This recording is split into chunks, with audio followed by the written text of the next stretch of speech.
Welcome to another episode. Before we begin, feel free to comment where you're listening from and what time it is there.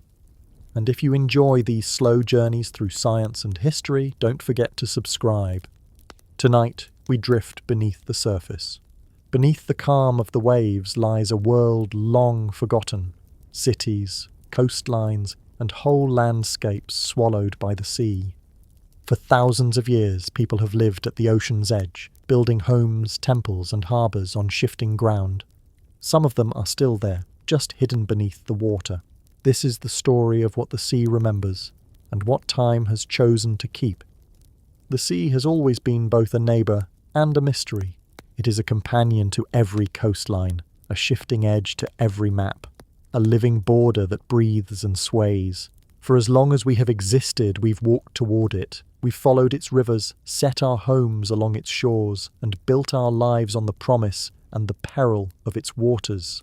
From the very beginning, humans have been creatures of the shore. It is where food was abundant, fish in the shallows, birds nesting along the sand, shellfish hidden in tidal pools.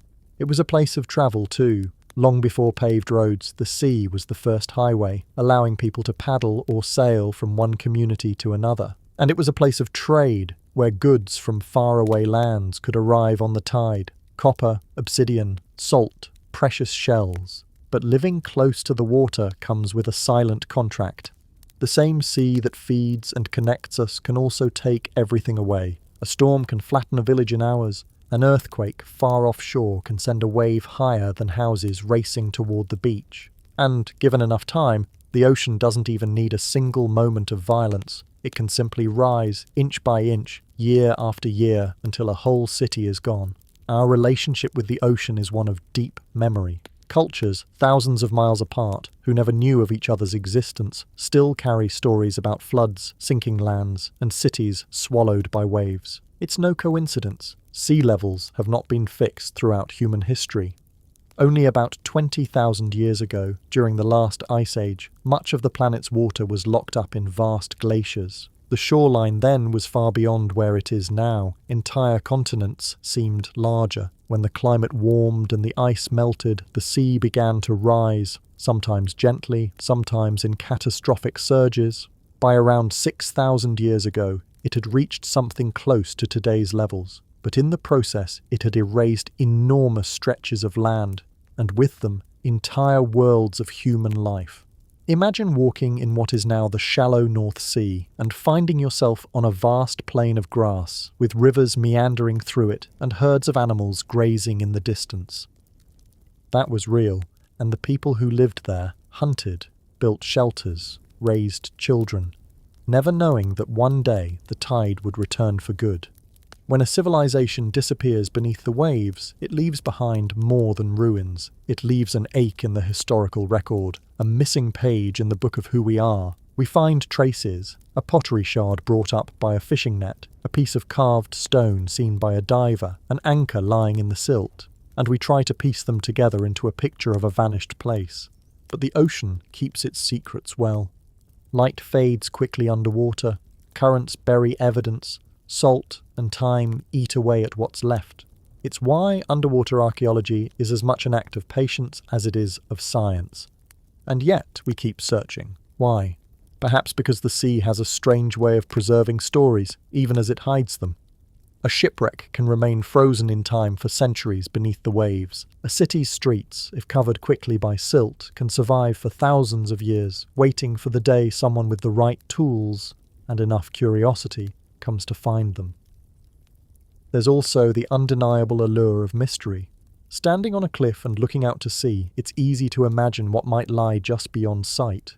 Could there be temples down there, statues, entire towns? The answer is yes, and not just in the realm of myth. From the Black Sea to the coast of India, from the shores of Japan to the Mediterranean, explorers have found the remains of real places that once stood above the waterline, bustling with life. Each discovery carries a strange mix of wonder and melancholy. We marvel at the idea that people once walked those streets, lived in those houses, prayed in those temples. We feel the sadness of knowing they're gone, their stories unfinished, their voices silent. and we wonder how many more there are, just beyond our reach, sleeping under the waves. In some ways, the search for lost civilizations is a search for ourselves. We are, after all, a species that leaves things behind: tools, art, cities, maps, records, and we have an unshakable desire to know our own beginnings. The ocean may hide parts of that origin story, but it also challenges us to keep looking, to keep piecing together the puzzle of our shared past. Over the course of this journey, we will travel from cold northern seas to warm tropical coasts, from archaeological certainty to the edges of legend. We'll see how shifting geology and rising waters can erase a land, and how memory, both scientific and cultural, can bring it back to life, at least in our minds. The sea has taken much from us, but it has also given us something in return: the thrill of discovery, the poetry of what might still be waiting in the deep, and the reminder that nothing in our world, not even the ground beneath our feet, is truly permanent. And so, we begin where countless stories have ended, standing on the edge of the water, looking out over the waves, wondering what lies below. Beneath the beauty of the sea lies an engine of change, a set of forces so vast and slow-moving that we often don't notice them until they've already transformed the map. Civilizations vanish beneath the waves, not only because of storms or a single disaster, but because the very surface of our planet is alive. It shifts, it breathes, it rearranges itself over centuries, millennia, sometimes in a moment. The most dramatic changes have come from the sky, or rather, from the ice that once covered so much of the land. 20,000 years ago, in the depth of the last ice age, colossal glaciers locked away enough water to drop global sea levels by over 100 meters. To imagine it is to picture a different Earth. The English Channel wasn't yet a channel. The islands of Southeast Asia were connected by vast plains, and entire coastlines extended far beyond today's beaches. When the climate warmed and the ice began to melt, the sea crept back in, not politely, not evenly, but in pulses. Sometimes the change was so gradual that generations hardly noticed. Other times, a sudden event like the melting of an ice dam or the collapse of an ice sheet sent walls of water flooding into the oceans, raising sea levels rapidly enough to redraw the world in decades. But ice isn't the only sculptor of the shoreline. The ground beneath our feet is made up of enormous plates of rock, tectonic plates, that float on the slow-moving mantle of the Earth. Where these plates meet, they collide, grind, or pull apart, creating earthquakes, mountains, and rifts. Sometimes they also create new ocean where there was once dry land. In the Mediterranean, for example, ancient settlements have been lost to the sea after earthquakes caused sections of the coast to sink. This process, called subsidence, can happen slowly as the weight of sediments compresses the land, or suddenly when a quake rearranges the underlying geology. A single violent shift can tilt the ground just enough to let the water rush in, swallowing harbours, streets and homes in an afternoon. Volcanoes, too, have played their part. The eruption of Thera, modern-day Santorini, around 1600 BCE, didn't just devastate the Minoan civilization with ash and tsunamis, it may also have caused parts of nearby islands to sink permanently. In Indonesia, whole coastal areas have vanished after eruptions sent debris and lava into the sea, displacing water and triggering surges that permanently altered the coastline. And then there are tsunamis, among the most sudden and terrifying forces the ocean can unleash. A tsunami is not just a large wave. It is a moving wall of water that can stretch for kilometers and travel as fast as a jet plane. They can be triggered by underwater earthquakes, volcanic eruptions, or even landslides that send huge amounts of rock plunging into the water. When such a wave strikes a low-lying coast, it doesn't just destroy what's there. It can strip away the soil, change the course of rivers, and leave behind an entirely different landscape. Sometimes the forces are invisible until it's too late. One of the more subtle ways a city can vanish is through a process called liquefaction. When water-saturated soil is shaken by an earthquake, it can lose its strength and behave like a liquid. Buildings, streets and walls may suddenly sink into the ground as if the earth has momentarily turned to quicksand. In low-lying coastal cities, that can mean an entire district slips beneath the waterline in a matter of minutes. Of course, not every lost land is the victim of sudden disaster. In some places, the culprit is simply time, the slow rise of the ocean that never stops. Even without climate change, the seas are not perfectly steady. Tides, currents, and the gravitational pull of the moon and sun constantly shift the ocean's reach. Add to that the long-term cycles of Earth's climate, and you have a shoreline that is always moving, always erasing and creating. For ancient people, these changes must have been both baffling and terrifying. Imagine a fishing village where the sea seems to creep closer each year, swallowing the huts at the water's edge, forcing the community to move inland. Or picture a generation that grew up hearing their grandparents talk about fertile fields and forests that are now far offshore, hidden beneath the waves.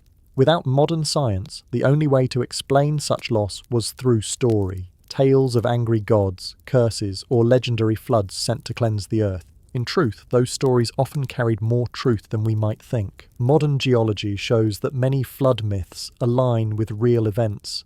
Catastrophic surges triggered by melting ice, sudden coastal collapses, or tsunamis from far-off quakes. The science fills in the mechanisms, but the human memory of loss, that was preserved in myth. And so, when we dive into the hunt for lost civilizations, we are really looking for the fingerprints of these forces, the marks of ice retreat, the scars of earthquakes, the volcanic layers buried in sediment, the collapsed harbour walls and tilted streets that whisper of a moment when solid ground gave way to the sea. These geological clues are the first step in mapping what was once there. They tell us not just that a land was lost, but often when, and sometimes how quickly. In the right conditions, they can even lead us to the exact spot where an ancient shoreline now lies deep underwater, waiting for exploration. It is here, on the edge between science and memory, that we find our first great example. A place that was once Europe's fertile heartland, now hidden beneath the churning waters of the North Sea. Doggerland. Today, if you look at a map of Europe, Britain sits like a great stone outcrop off the northwest coast, separated from the continent by the English Channel to the south and the North Sea to the east. But for much of human history, there was no sea here at all, only rolling plains, winding rivers and grasslands that stretched unbroken from what is now France across to Denmark. This was Doggerland, a name given by archaeologists after the Dogger Bank, a shallow sand bank in the North Sea where fishermen often bring up ancient bones and tools in their nets. It was not a mythical kingdom or a city of stone towers. It was a vast, living landscape, forests of birch and pine, marshes alive with birds, and broad meadows grazed by mammoths, reindeer, and wild horses. To the people who lived there, it was simply home. The story of Doggerland begins in the Ice Age, when so much water was locked in glaciers that sea levels were far lower than today. Around 12,000 years ago, as the ice began to melt and the climate warmed, humans followed the retreating cold into these fertile lands. They were hunter-gatherers, skilled with flint tools, moving between seasonal camps to follow game and fish the rivers. Archaeologists believe they lived in small bands, but these bands were connected by a network of paths and trading routes, a prehistoric social web stretched across the plain. We know this not from written records, but from the quiet work of trawlers and dredgers. Over the last century, fishermen in the North Sea have pulled up more than just fish. Bones of aurochs, antlers carved with delicate patterns, harpoons made of reindeer antler, and fragments of human skulls. Each piece tells a fragment of the story, a reminder that beneath these cold waters lies a vanished world. The landscape of Doggerland was dynamic even before the sea reclaimed it. Rivers meandered through it, ancient predecessors of the Thames, the Rhine, and the Seine, cutting wide valleys where freshwater lakes glimmered in the sunlight. Pollen analysis from cores of seabed sediment reveals that in some areas, lush woodlands spread out for miles. In others, salt marshes hinted at the first encroachment of the sea. By around 8,200 years ago, the fate of Doggerland was sealed. The melting ice sheets had raised sea levels steadily, but then nature delivered a final blow. The Storegga Slide, a massive underwater landslide off the coast of Norway. This event displaced an enormous volume of seawater, triggering a tsunami that swept across the North Atlantic. When the waves reached Doggerland, they surged far inland, drowning low-lying areas in hours. The higher ground remained for a while, but the damage was done. The ocean had taken its claim. The flooding did not happen all at once. Generations of people would have watched the shoreline move year after year, swallowing hunting grounds and forests.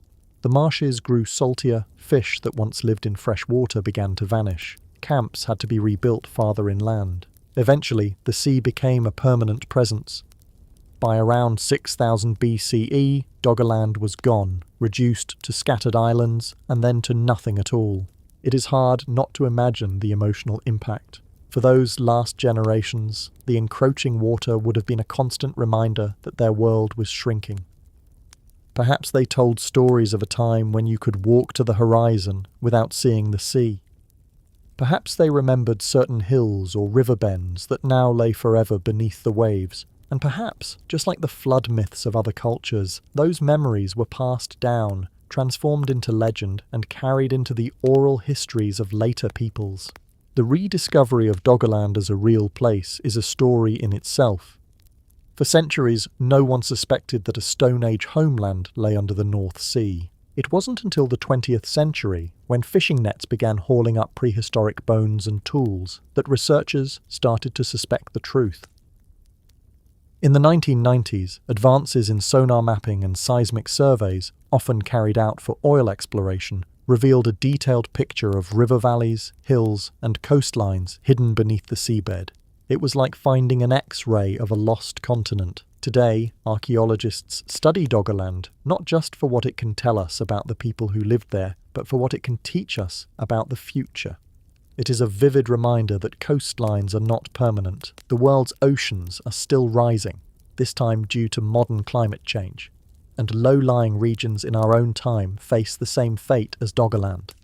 The past, in this case, is a mirror. In some ways, Doggerland feels especially haunting because it was not a city of stone, easily imagined as a ruin. It was a living, breathing ecosystem, rich in life, erased so completely that only the patient work of science could bring it back into view. It forces us to remember that human history is not just a story of building, it is also a story of loss, of landscapes that vanish, and of worlds we can only visit now in our minds. And so, we leave the cold waters of the North Sea and turn south to a warmer coast where another city once thrived. It was a place of temples and markets, of ships sailing up the Nile's mouth, a place that sank not over centuries but in a sudden dramatic moment. Where the Nile meets the Mediterranean, the river fans into a broad delta, a shifting web of waterways, marshes, and fertile fields that has sustained Egypt for thousands of years.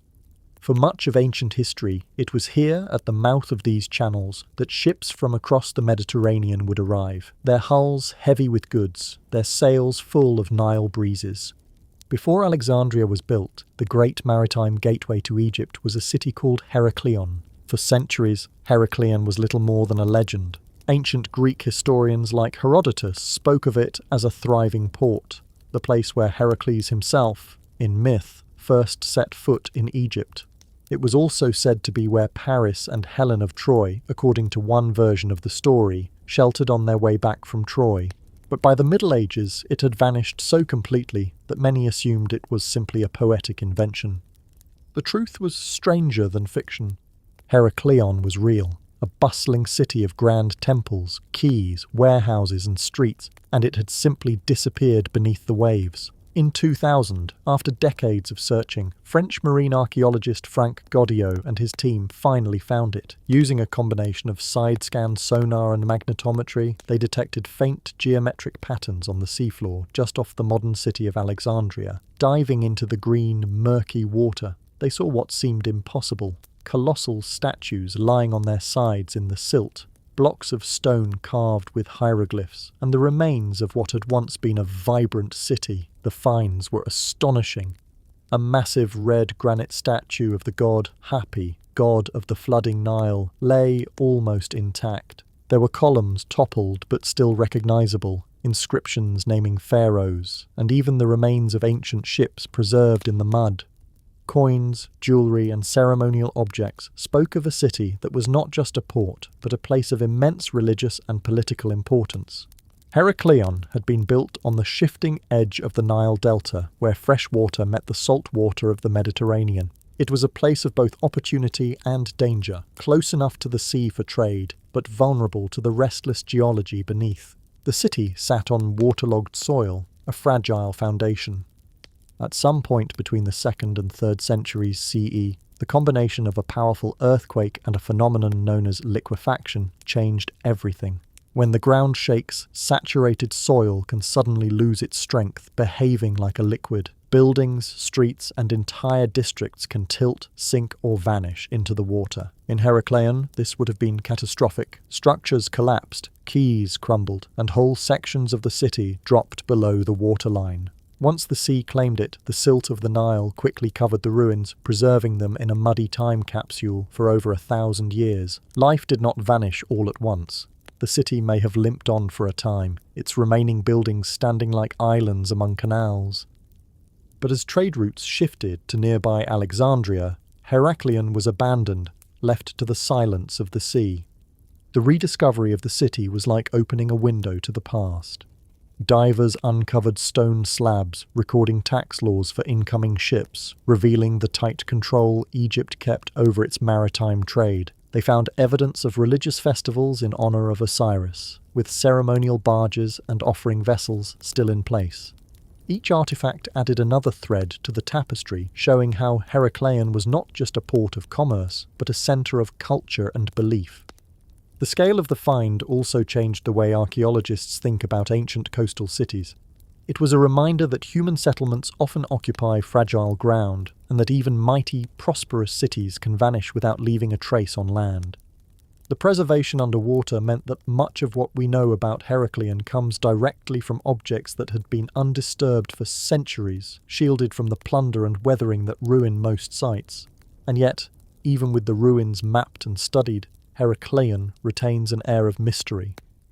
Walking, or rather swimming, through its sunken streets, divers move between doorways where no one has passed for nearly 2 millennia. They float past statues whose faces still bear serene, timeless expressions, as though waiting for the day the city might rise again. Standing on the shore today, looking out toward the murky green where Heracleion sleeps, it is hard not to think about the fragility of our own cities. Modern ports are built on reclaimed land, on deltas, on low-lying coasts. We like to imagine that steel and concrete make us immune to the forces that swallowed Heracleion. But the earth moves, the sea rises, and the same story could unfold again from the warm, sediment-rich waters of Egypt. Our journey takes us eastward, across the vastness of the ocean, to a rocky shore off the coast of Japan, where another mystery lies beneath the waves. This time the question is not simply why a place sank, but whether it was ever truly a city at all.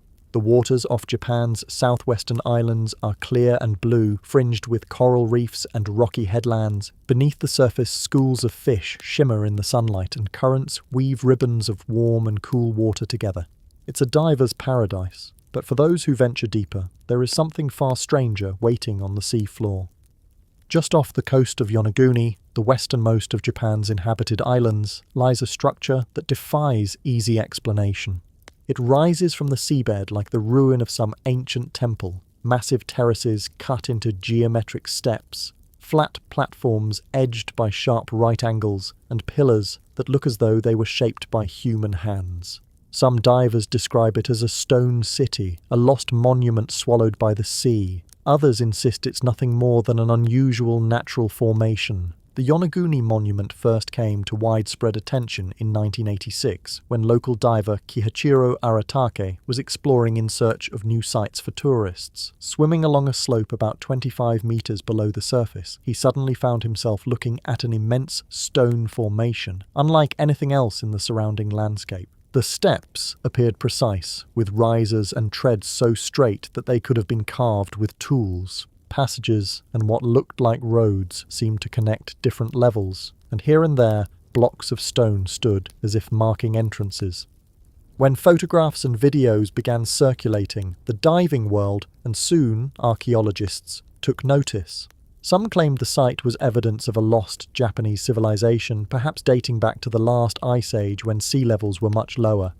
The idea was intoxicating. Could Yonaguni be Asia's version of Atlantis? Marine geologist Masaki Kimura of the University of the Ryukyus became one of the monument's most vocal supporters. He argued that the terraces and sharp angles were too regular to be purely natural, pointing to what he interpreted as carvings of animals, symbols, and even possible altar-like structures. Kimura proposed that the site could be over 5,000 years old, possibly older, and linked to a culture that existed before known Japanese history began. Skeptics, however, saw it differently. Geologists familiar with the local rock, primarily sandstone, pointed out that it naturally fractures along straight plains and horizontal bedding. In areas where tectonic forces and wave erosion are at work, it can break into blocky shapes, producing something that looks man-made purely by coincidence. To them, Yonaguni was simply a quirk of geology, a natural formation dressed up by the human imagination. And yet, the debate refuses to die. Divers have reported finding stone features nearby that resemble roads or walls, as well as what some interpret as staircases leading up to now submerged plateaus. If these are natural, they are remarkably consistent. If they are man-made, they would force a radical revision of Japan's prehistoric timeline. One possibility, perhaps the most intriguing, is that both sides are partly right. Nature may have created the initial stepped formations, which were later modified or used by humans living in the area thousands of years ago before rising seas covered them. If so, the Yonaguni monument might be a hybrid, part geological wonder, part archaeological relic. Dating the site has proven notoriously difficult. Without artifacts directly tied to the stonework, there's no firm anchor in time. The surrounding seabed has yielded tools and pottery from later periods, but these could have been dropped by fishing boats or carried by currents. And without organic remains to carbon date, researchers are left with only the rock, which could have formed millions of years ago, regardless of human activity. For the people of Yonaguni and the Ryukyu Islands, however, the monument has already become part of cultural lore. Some local stories speak of lands that once connected the islands to Taiwan, lost beneath the sea after a great flood. In that sense, the monument is more than stone. It is a touchstone for identity, a reminder that even in living memory, coastlines change and the sea reclaims. Swimming over the monument is an eerie experience. From above, the terraces look like the foundations of a giant stage, with shadows pooling in what might be corridors. A lone diver moving through them can feel as though they've stumbled into a world where time has stopped. Schools of fish dart through doorways, sunlight ripples across sharp edges that have not seen the air for millennia. Whether it is a temple or a trick of geology, Yonaguni stirs something deep in the human mind. It speaks to our tendency to see patterns, to imagine stories in the shapes around us, and to wonder what might have been. It also reminds us that the boundary between land and sea is not fixed, and that the ruins we dream of may be closer and stranger than we expect. From the blue clarity of the Pacific, our journey now turns toward the Mediterranean again, but this time to its eastern reaches, where in shallow waters off the coast of Greece lies the oldest known underwater city in the world, a place where streets and courtyards still rest in silence beneath the waves.